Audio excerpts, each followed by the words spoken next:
what's on your plate right now? I mean, you play. Are you still playing? Yeah, there's a lot on the plate, right? So Yeah. you go from season to season, essentially, is what I'm doing right now. So our Right. season, full college season just ended, but we're still working now. We're kind of in like the recruiting process and trying to figure out kids for next year and different stuff like that. And then at the same time, I'm training as well, personally, just for my WNBA season and when that's coming up. So. Right. It's a lot, but it's what I asked for. So Yeah. Now, is that a tough transition to go from coaching to hmm playing? Now, I know that you are a pretty good coach on the court, right? So, right. but is that a tough transition? Yeah. I don't know. Like it's kind of like mindless, like thankless. You know what I mean? You just go, you go. I started training back in January. Right. So I think the biggest thing is really being able to put into practice what you're teaching, Yeah. right? So I find myself doing that, like the things that I tell the girls over and over and over and over. When I go to actually like train myself, it's like already in the back of my head, and now it's like, all right, you can't tell them to do this. You're not going to be doing it right, right? So Right. it keeps you on your toes is what I really like about it and what I appreciate about it because, if I'm working out and one of them jumps in the workout, I got to be I got to be on top of it. There's Right. no slacking because the eyes are always on you. So that's what I like about it. Yeah, it's another way of holding you accountable. Absolutely, I dig absolutely. it. I dig it. So this is year number 112 in the WNBA, is that Dang, right? You've been in there this is year forever. number. This is like 14 or 15. I'm old, man. I'm You lose old. it. You lose a track. So many years, you lose a track. Oh man, This I is like love year it. 14 or 50. I can't really remember. 14 I, or 15. Either way, they start blending in together, right? I love it. So what keeps your fire, 15 years in, what Yeah. keeps your fire going? What keeps you motivated? Yeah, the one thing is I love to play and I really feel like God has just blessed me with the ability to do this, right? And as long as he's calling me to do it and calling me to outwardly share, my faith. And now at this age, at year 15, I really get to be more mentor. You know Yeah, what I mean? I really get to be more mentor and all the things that I've learned through the process of being a professional athlete. I get to share those things. right. And when people, ask me, like, what is it like? What is it like? I get to share my journey and my aha and come to moment and how God used, you know what I mean? How he used Yeah, me and used people to get me to where I am now. And so right. I really enjoy that. And then the competitive nature, I love competing and I love competing at a high level. I think God put that spirit inside of me and it's like, Yeah, why not use it until I can't use it anymore? I hear you. I hear you. Now, so you You know? you said that you just talked about your faith and how you share that, with your teammates or your coaches, whomever, because it's just a part of who you are. You But are how does absolutely. that how has that been difficult at times, or Yeah. when have you seen it be something that's been a tough test for you? Yeah, I can clearly and without any reservations be able to say early on in my career it was hard. It Hmm. was really hard. Like, you have an idea of who you are, but you're still developing and you're still growing. You're a 20-year-old or a 21-year-old. And so life and the circumstances and the situation that you're in kind of takes hold of you and you kind of navigate, towards certain things. And that's for anybody, right? And me, there was no difference. So early on, my identity and what that looked like was really, really hard. Yeah. Trying to step into that, but as I got comfortable and as I give a lot of credit to the organization in Seattle. They allowed us, and I met great women that were women of God, and Yeah. so they kind of just allowed us to be who we were and facilitate that because not all programs and not all organizations are very pro pro-gospel, you know what I mean? Yeah. And so they facilitated faith nights, and we got together with our chaplains, and we always had chapel before games and different stuff like that. And they were really open to that kind of stuff. So just early on, trying to find my identity and trying to live up to that, you know what I mean? And not try to be anything different than what you are. And once I got comfortable with that, it was easier for me. And I think a lot of people looked to me, you know what I mean, for that kind of thing. And so it became a responsibility that I really enjoyed.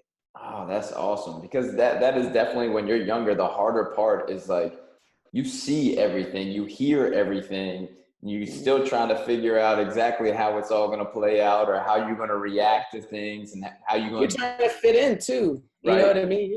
You're still trying to fit in a world that you have no clue about. Yeah. You know, it's like when you get older, you don't care about fitting in.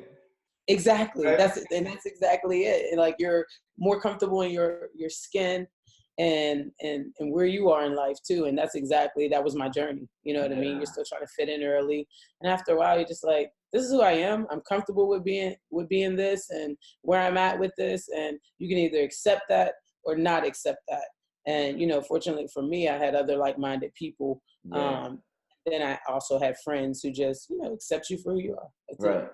So, all right. So for people that are, maybe for some young ladies or some young men that are in athletics, that are in college, or they're, young professionals, what would you say to them to help maybe navigate being able to continue to live out their faith and be who God's called them to be in that moment?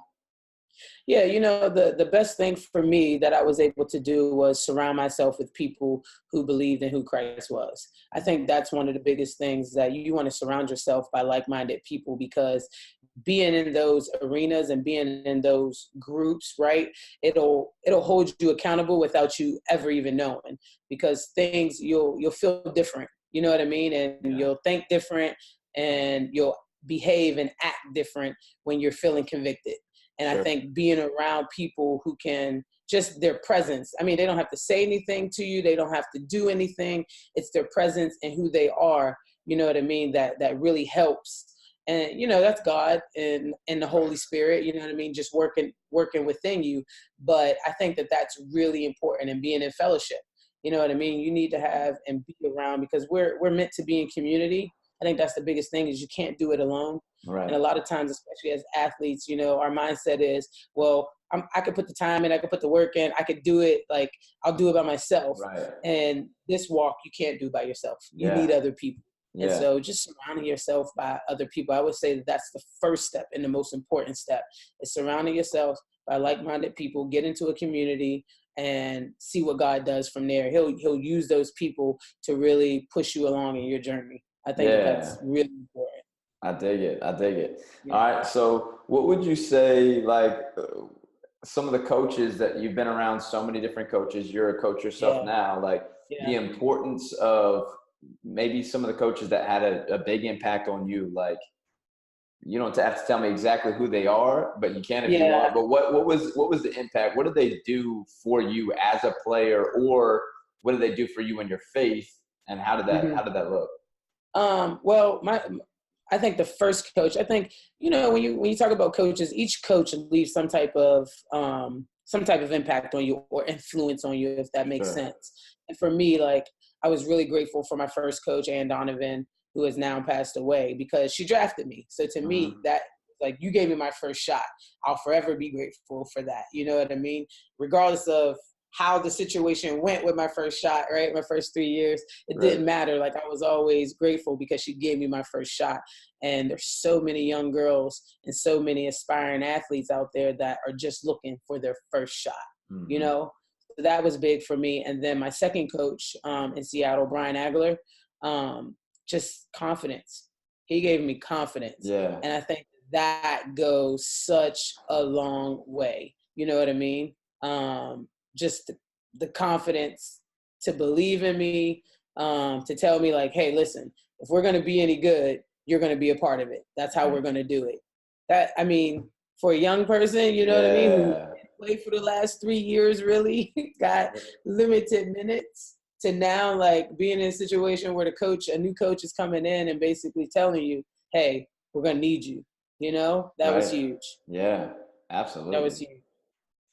How about regarding to like maybe your faith, or was there any coaches that really pushed that envelope, or challenged you, or breathed life into you there in that way too?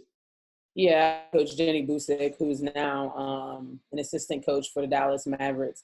Jenny was huge in her faith, and lived it daily and wasn't afraid to live it daily. But the relationship between assistant coaches and players, and how that is. I'm really close with Jenny. I ended up actually living with her parents throughout my years in Seattle. So Yeah, she was somebody who is a very vibrant individual, very outgoing, and very well spoken. So she was always uplifting and always praying, and kept me in her prayers. And I made relationships through her in Seattle that helped grow my faith a lot. So she was really instrumental, in helping grow my faith in my years in Seattle, for sure. and it's interesting. Like as you talk about that, it makes me think. When you have one of those coaches, you said you had another coach that breathed confidence into you about your game. It's almost Mm-hmm. like, sounds like she breathed confidence into you in your faith too, and walking in your faith. Like, just like, Oh yeah. your other coach breathed that life into your game. Like, we need that as well, right? Absolutely, absolutely. And Jenny did both. She did both, but she was such a believer. And basically, what you said earlier is like the two are not separated, right? And Right. how to live out your faith through the sport. You know what I mean? And so I always got double dose. And like I Yeah. said, very she's a very outgoing and individual. So she always lived in that state. You know what I mean? It was Yeah. never separate. So it was always challenging you in that way. And I think that definitely helped grow me, in a lot of ways in terms of my faith. I dig it. So now, you as a coach, how do you take what some of those coaches gave you and then give it to your girls? Yeah, it's the same. It's the exact same. You understand what players need and when they need it. Sometimes they need a kick it in the butt. Sometimes they need encouragement. You know what I mean? Sometimes they just need a listening ear. There's Yeah. a lot of different things that these kids, especially younger kids and on a college level, need as compared to professionals. So it's you try to be that. You know what I mean? Especially as a woman coaching other young ladies, you know what I mean? Yeah. You just try to have a positive influence as much as you can. Because to me, coaching really is two ways. You can either kill a kid or you can help grow a kid, right? Yeah. In terms of their confidence, in terms of how they see themselves, their self-esteem, and different ways like that. And I always want to live on that line where I'm growing it, building a kid up, building a kid up, building a Right. kid up. And I think here, and my kids, especially my position group, they'll tell you that that's the line that I live on. I know when to give them a kicking in the butt, but they can always look to come to me for, you know what I mean, that confidence and that Yeah. influence, in a positive way. I dig it. All right. So how about coaches that have been really challenging to play under? Like, whether they've, because not everybody believes what you believe either, right? And so, like, Yeah. sometimes there's coaches that'll hold that against you. Sometimes there's Hmm. coaches that definitely don't breathe life into you. So, like, how do you, what would you say to a young player that's approaching that has a coach that doesn't maybe believe in them or believe what they believe? Yeah, I think it depends on. I guess it depends on where you are in your faith. But what I would tell them is that every opportunity is an opportunity for growth, right? God may Right. have you right where you're at for this specific reason, because nothing you go through is by coincidence, right? It's to help you. It's to help you grow, or to help, or to be a blessing to somebody else. Like what you're going through, you probably will need later on in life to be Yeah. able to help somebody else. So as you're going through it, you know what I mean? You can look at all the hard times, but you can also look at it as an opportunity to learn and grow and develop your faith and strengthen your faith and where you're at. So, that's a hard concept as a young person to be able to understand. But it's a concept that if you can get at a young age, you'll be so much better for it. right? Because you'll understand your purpose and your responsibility that, okay, I'm going through this right now. This may be for me to help teach my coach how, how people who believe in God react, right? How people who trust in God respond, you know what I mean? And, on his word and on his purpose, and understand that his purpose will always prevail. What you have, right? Many are the plans of a man's heart, but God's purpose will prevail. It's what the word says, right? So it's just like what you have and what you're meaning right now. I understand that, but this is what God says, and I'm gonna get through it. You know what I mean? Using Him, leaning on Him, and so that's what I would encourage them, is that use it as an opportunity to grow your faith, to strengthen your faith. All right. So how about people that don't really understand faith or believing in Jesus and why we believe in Jesus? And how about, like, for those that say, Christianity is soft, like, there's like in the sports world, like, as it gets so competitive, we're almost trained to like kind of like you said earlier, like, I'm gonna just do it myself. I got to do everything myself. Like, and you get into that competitive mode that sometimes, I don't know if you've done it before, but for me, it's certainly been a challenge to almost push God to the side and say, I got to do it. I got to do it. So somebody like, have you encountered any of that in terms of like people that don't believe or don't know and they push back? Like, what's that been like? Yeah, I think you're always going to encounter people like that, right? People that are going to push back on what you're saying, and how you're living your life. So are you asking the question from the perspective of being somebody who's not as strong in their faith? No, that just doesn't believe. I don't believe what you believe. So every time that you talk about God or Jesus, I just don't want to hear it. So how do I influence that person, you're saying? Yeah, or what's your relationship with that? Like how do you mean, you just continue to love on them. At the end of the day, you know what I mean? You just continue to love on them. Like, you don't sit around and just push faith. I think you live your life. Yeah. And anytime that you get an opportunity to share your testimony, right? We know what it is. We know it's a testimony, but anytime that you just get an opportunity just to share with those individuals, you just show them your life. Like, that's your best, that's your best testimony. You know what I mean? Right. I can say, hey, this was my situation. I grew up pretty much as an only child. My dad was in jail my whole life. My mom was a drug addict. I lived with my grandma, et cetera, et cetera. This is what I did. This is how I overcame. This is what I believed. You know what I mean? Yeah. And deep down, they can look at that. I may not sit there and say, it was my faith that got me here, but I can show them, this is how things turned out for me. Right. You know what I mean? Yeah. Just by showing them your life, I think.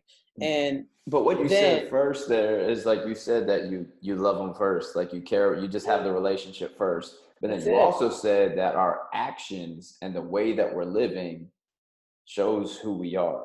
So that's there's the only this thing people believe. Right. You know what I mean? Like, people ultimately believe what you show them, not necessarily what you tell them. Right. You know what I'm saying? Yeah. So your actions have to speak. Your actions have to speak. And I think that's how you kind of like reel people in, especially at this level. I think I'm at this level. The only way like I can really, really get to my girls is by how I treat them. Yeah. Right. And my actions every single day, what they see from me every single day. Right. So if I tell them, for instance, hey, it takes a lot of hard work and being in the gym every day to be really good. Right. If I say that to them, that's one thing. But if they see me in the gym every single day, right, and then I go off and I play in the summertime, like, that is what clicks to them. Yeah. Right? Yeah. And I build a rapport with them. I build a relationship with them that has necessarily nothing to do with on the court stuff, but just in general, know them. Hey, how are you? How's your family? You know what I mean? Talking about their dad, talking about their sisters, da, da, da, da. And that's where you gain the trust. And so when you do speak and your actions show, they can believe it. Absolutely. Because one of the biggest things that we encounter as believers is the thought of hypocrisy, and that we'll say it, but we don't act on it, or that we say that we love Jesus, but we treat people poorly. And so it's so important that we have those two mesh up, and that our actions and our words are in alignment. Like, it is so important. Oh, it is. At this, in like coaching, right, and being in that position, because you're in a position of influence. I think it's really important for them to see you at your authentic self, right? Because you talked about being competitive and how that works, because at the end of the day, you are competitive too. There's been plenty of situations where, I've had to go back and apologize to them, right, for how I behaved or how I spoke to them, right, because of my competitive nature, right? But again, I think that reinforces that as a believer, we're all human, we're gonna mess up, and we all need forgiving, right? And so that again shows them another side of who you are, and again, your faith in what you believe in. It's not like something that's just all cookie cutter and all happy, and you know what I'm saying? You're gonna mess up. And just like, you know what I mean? There's grace in that, you know what I mean? And I have to be able to act on that. And so they've seen that, right? And again, so because they've seen that, they can believe it and they can trust it when it's coming from you.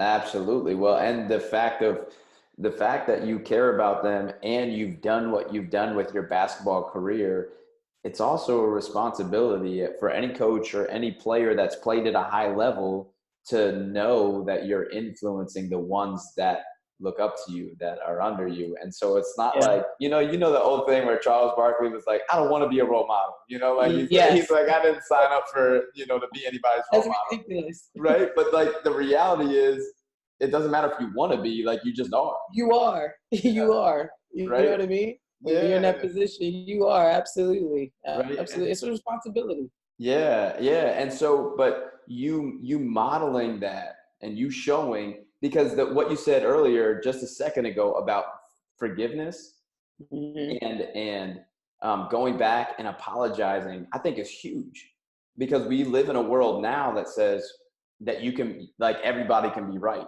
and like, we're always trying to be right. And if you, like, in building a relationship, it's so important that we can go back and we can say, man, I was wrong there. Was wrong. Absolutely. And like, if you do that, like, the walls come down and it allows for relationship, because you probably have a lot of young girls come in who have been hurt before or have been lied to before. Their walls are up. Life hasn't been so easy. And so like, for you to build that relationship, what are some of the most important things for you? You've been talking about it, but like, building that relationship, like, what are some of the tactics you use to build relationships with your girls? Oh, I mean, the main thing is being authentic. Yeah. Right. Being really, really authentic about who you are and giving them a glimpse. I think giving them a glimpse of just who you are, like, they automatically see you as a coach, right? But when you can, like, really bring it down to their level, I think that is really important. Like, me and my girls, like, we talk about sneakers, we talk about music, like, you know what I mean? You really bring it down to their level. We talk about all different things. Like, I'm really into, like, who your family is. Like, you know what I mean? Like, text the parents, say hello, you know what I mean? It's not just about, like, I don't have to, like, the relationship doesn't have to go through the kid to have a relationship with the parent. You know what I'm saying? Like, different things like that. And when they know you're in it for real and you really, really care, you know what I mean? Again, like you said, that's when you can really dig into them, and then they'll trust it. You know what I mean? They'll believe that what you're saying and the instruction that you're giving, like when you're giving them a hug, they know that's real. And when you're kicking them in the butt, they know that's real too. And all based upon, the relationship that you've built. And that's sometimes hard, because you got to continue to do that over and over and over, even when the kids aren't letting the walls down. So it's like, okay, are you going to stop when you're trying to break through? Are you going to keep going even though they're making it hard? You know what I mean? Or are you going to quit on them? And sometimes kids at this age, they test you in that way. Oh my gosh. Yeah. Right? Test you in that way. They want to know. They put you, they make you go through the ringer. They want to know that no matter what, like, you're going to try. You're going to try. You're going to keep trying. But that's the gospel. Like, God, he doesn't give up on us. Like, even those who believe in him, he doesn't give on us when we do what we do and human and sin and do whatever. You'd be in hell in a handbasket if that was the case. Right. But then he also doesn't give up on everybody else that doesn't know him that he wants to have a relationship with. And so like if he's doing that for us, and Jesus came to show us exactly how to do it, how to model it, right. That's what he's calling us to, all of us to. And so this is the thing: is you have an awesome platform, right? I mean, you've played a ton of years professionally overseas and in the WNBA. Yep. You're coaching a Division I school right now, and so you have this awesome platform. But it doesn't just take an awesome platform, right? Like, what about for people that don't feel like they have that big of a platform? Like, what would you encourage them with? Yeah, again, a platform is to me is any community that you're in, right? It's the community that you're in. Like, you may not be a professional athlete. You may just be a regular student that can influence regular kids. You know what I mean? Like kids who are just going to school. It really is like the community that you're in. And no matter where you are, you have the opportunity to be able to influence. You know what I mean? Yeah. Like I believe that women are the most influential people that God ever made. Right. And so like you have that ability to influence no matter where you are, what platform you got, because you encounter people on a regular basis. There's no world where you just don't encounter people. You know what I'm saying? Right. So I think it's like not seeing it as, oh, I need this or I need that, or I don't have that type of platform. It's like, okay, how do you influence your small circle? You have a circle of people that you see almost daily. Like, how do you just walk into work and how do you influence them? You know what I mean? How do you get them to understand who you are and understand that there's a relationship to be had with God from everybody and from every angle. Yeah. So you don't need a platform. You know what I mean? You really don't. It's an everyday thing. It's not like God doesn't say, hey, I'm putting you here to do this. Like he wants to use anybody and everybody. Anything could be a vessel. So really what you're getting at is kind of like what we talked about in those, your early years when you were trying to figure out your way. Like, it doesn't matter what the world says is important. Like your platform is just the same as anybody else's. The community that you're in is just let God live through you. Exactly. And it matters like whether or not you take advantage of that, right? Right. Like how you view that in your perspective. If you're living through a lens where you're like, where you only see a platform as certain things, then it's going to limit your ability to be influential, right? But if you live outside of that box and you're not boxed in terms of what you see it as, then you can influence anybody, anywhere. Well, we live in this world that says, man, if you're a professional athlete, you're more important than the person. Right. Or if you have a ton of followers, or if you have this or you have that, then your worth is greater. But absolutely, our worth is not dependent on anything. Not connected to any of that. It's not connected to any of that. Amen. Your worth is connected to God and who He says you are and so forth. So yeah, like I said, you can have influence no matter where you are. Right. All right. So what's next? Are you gonna play till you're 55? I know. Hey, look, you've been locking up for years. So. Well, thank God for that, right? That's been able to keep me a job. Right.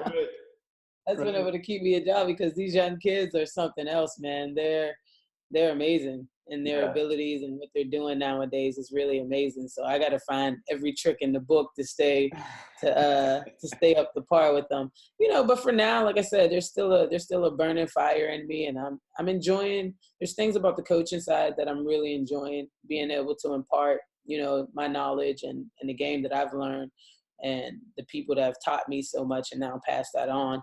So I'm enjoying that, but I really enjoy being competitive. I think that's the biggest issue right now, is that competitive nature is still in me. And so as that dies down, I probably, in terms of playing wise, that'll die down too. But as long as that's still in me, then I'll go. Yeah. You know what I mean? So I dig it. Tanisha, this has been so good to connect again. I know. I'm And gonna have to get down there for some of your workouts, man. No Some of doubt, your no workouts. doubt. Training. You Well, should let me know if you're working out. Maybe I'll come for a long weekend if you wanna yes. work a old puppy out. Come on. I can't play one-on-one against you because I just can't take any more L's right now at this stage of my life. So I don't want to play one-on-one. I just want to try to get right, man. Yes. Yeah. Try to get right for this training. We'll make that happen. Okay, cool. I'm serious though. I'm serious. Yeah, I'm with you. So I appreciate your heart. I appreciate your fire and what you do and what you stand for. And I'm honored to be a brother in Christ, and I can't wait to see what you continue doing. So we will. Yeah, likewise. I'm excited about you, and I love following you and seeing what you're doing, especially with these young guys and building them up and using your platform, right? Using your platform to disciple to them and really send people forward in the faith. So that's awesome, Colin. I'm honored too to be able to know you and to do things like this. I'm with you, so I appreciate you reaching out. Amen, sister. All right, well, I'll be in touch because that weekend's coming up. All right, sounds good. Good. All right, T. Later. Peace.